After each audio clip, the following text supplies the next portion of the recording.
There's a lot of people within the Pistons organization that view Ausar Thompson as the second best player on the team and not Jalen Duren. This has affected Duren's negotiation with the Pistons. Shout out to Ausar, but I'm strongly going to disagree. What I'm learning this summer is that for whatever reason, teams are valuing that defensive role player over their actual second best player. We just saw the same thing with the Celtics when they were saying they felt like Derek White was better than Jaylen Brown.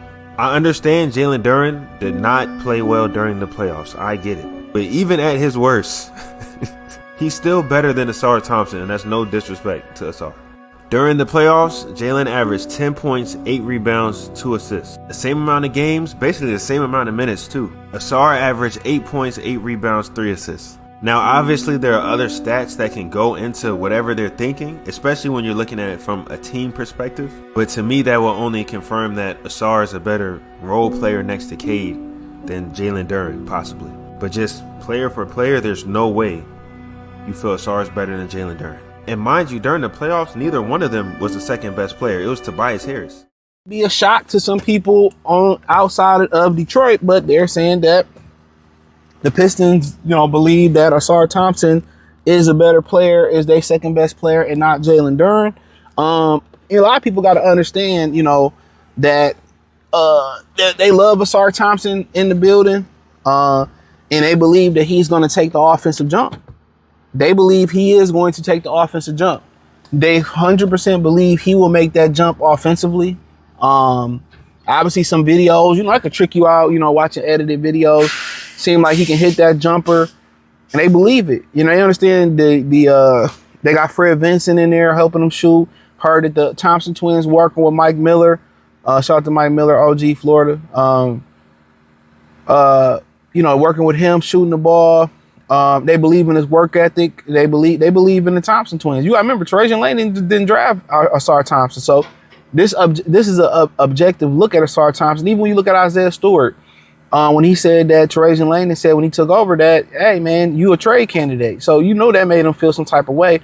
And sometimes, and I said this in a couple of videos I spoke on this, a live stream in a video about Stu, transparency hurt. People say they want the truth, but they don't really want the truth. But check out the Detroit Pistons Talk playlist, thumbs up the video, share the video, subscribe to the channel. And I can see why. People think, offensively he's limited, and everybody is always obsessed with the offense or scoring the basketball. There's so much more to basketball than just scoring the basketball. It's spacing, it's defense, it's the personality is willing to do the dirty work, is willing to step up, it's work ethic, we know he can get better. They're projecting that Ausar Thompson is going to get better. He had the blood clots, who kind of slowed his development down going into last season. So they believe in the work ethic. Most of these young people think you are what you are. You'll never get better. If you're not a millionaire by 20 years old, you'll never be a millionaire. Don't understand most millionaires, most people who touch money like that don't get that money until they're in their mid to late 40s or into their 50s. That's why they called them the golden years for men from like 45 to 60. That's our men's golden years or peak years financially, But a lot of these young people who get microphones, they think you are a finished product at 20 years old, 25, you can't get better. You can get better.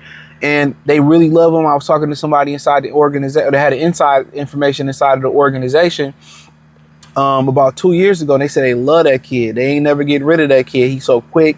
They love him. And they know he's going to, in their mind, they know he's going to figure it out offensively. And when that happens, it's a wrap. It's a wrap. They understand what they have in them. So it's not far-fetched. Now, do I believe that he's better than Jalen Duren? The thing about it is this. Jalen Duren is not a great rebounder. Jalen Duren is not a great scorer. Jalen Duren is not a great defensive player. Ausar Thompson is a great defensive player. But that being said, Jalen Duren, just like Ausar Thompson, is an elite athlete. And I think what hurts Duren and Thompson is playing with Cade. And this is what I've been saying this for some while. And I think some people in the comment section have been saying this.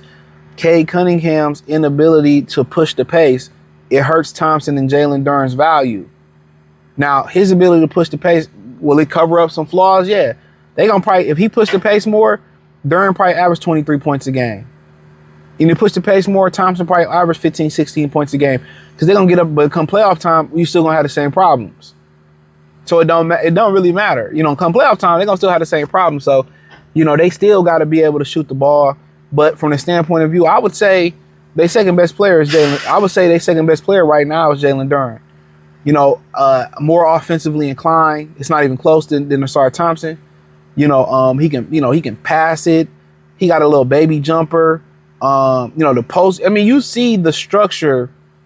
You see the structure around Jalen Duren. You see it. You know how you kind of can like see something, like you may be playing a word puzzle game and you probably couldn't really guess the word, but now some of the words or crosswords you kind of filling them in. Now you see it more clearly. You see Jalen Duren about to pop. You know, you starting to see it. You see the ball handling, the jump shot look comfortable. Even when Cade went out, they played with pace. He was facilitating. When they gave him the ball in the mid post, he was, he was taking it off the dribble, finishing it, hitting floaters, attacking the rim. I think he got dog in him. Some people may disagree. You know, everybody, when they get to the big stage, everybody ain't gonna be Reggie Jackson, Mr. October. They just not gonna do that. It takes time. It's a process. Everybody, they first time on stage, don't kill it. Sometimes it's a process. Some comedians went on stage and they bombed and then they figured it out, you know? So I would say Jalen Duren is their best player as of right now. I see it. I see the ability to score the ball with the back to the basket. I see the ball handling. I see the jump shot looking comfortable from 10 to 15 feet. It's just, I think the next step is going to come. I think if you give him the money, he got the character to still keep going and be better. You know what I'm saying? So, I mean, like I said, I don't know him, but I think he's their second best player. I think I see everything that you need to see in the number 2 player in Jalen Duren is starting to develop. And really, it's a race to development. The Pistons are going to stick to development. They're not going to compromise their cap, compromise their roster. I think they believe Duren is going to develop and Thompson going to develop. OKC believe Jalen Williams, Chat Holmgren, Shea was going to develop, and they developed. So, you know, be patient. They see things behind the scenes that we don't see. But in general, if this complicating them paying, you know, Thompson and Duren, I mean, it is what it is. If it complicated, it complicated. Figure it out. You know, when we men, we ain't got all this stuff. We just got to figure it out. We got to figure it out. And I believe they will come to they will figure it out. But, you know, people think it's far-fetched, but it's really not. That's what the Pistons see things. They believe that kid gonna make the next offensive jump. He make an offensive jump, it's over with. It's over with. They understand he had a blood clot issue that slowed his development down last year. This year he's gonna be even better. You know, if he stay healthy, he's gonna be even better. So, but I you know, when I see it, I see more comfortability. I see like Ron making that offensive step before. Just looking at last year, Ausar ain't got to the point where like Ron's gonna shoot that bitch. Now Ron mechanics don't look comfortable, but Ron is just gonna shoot it. And Ron can already attack the rim. But I think Ron next step is what Ausar working on is that midi. That midi pull up, that's what Ron need to work on. And Ron need to work on that corner 3. And if Ron really start knocking down those shots, Ron can handle it, Ron can finish, Ron can defend. Ron's another guy. So the Pistons got a couple bullets in that clip, bro.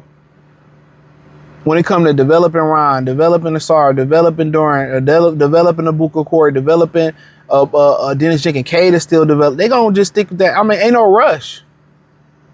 The Sixers are an old team. The Knicks might be maxing out or if they climax right now. It ain't really no rush. Even though you a 60-win team, you still were Orlando, Chicago, Charlotte, Toronto. You still a developing team. But you just need a premier developing team. You get what I'm saying? So hit the link in the description. Find me on X, Facebook, Kick, Twitch, Instagram, Spotify. Find me everywhere. My other channels. It say find me everywhere in the description. Check out Detroit Pistons Talk playlist. Peace.